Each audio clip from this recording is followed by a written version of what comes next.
Mentally মার্কেটে যে সকল ক্রেতা ছিলেন তারাও এক্সপেক্ট করছেন যে একেবারে আজকে থেকেই হয়তো ইমপ্লিমেন্ট বা বাস্তবিক প্রতিফলন সেটা হয়তো নাও পেতে পারে, কিন্তু আগামীকাল বা আগামী পরশু থেকে এই কম দামের প্যাকেটজাত দ্রব্য সেগুলো বাজারে চলে এলে অনেকটাই সুবিধা হবে। এই মুহূর্তে আমি রয়েছি এসএস হগ মার্কেট অর্থাৎ নিউ মার্কেটের ভিতরে।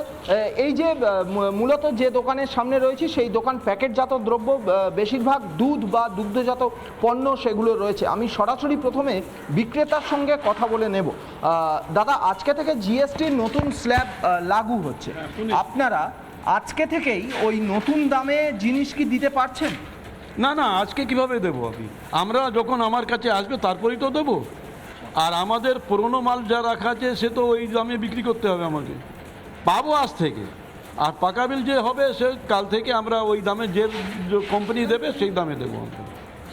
অর্থাৎ আজকের সকাল থেকেই নতুন বা কম দামে জিনিস দিতে পারছেন না? এটা কিভাবে দিতে পারবো? এটা কবে থেকে দিতে পারবেন?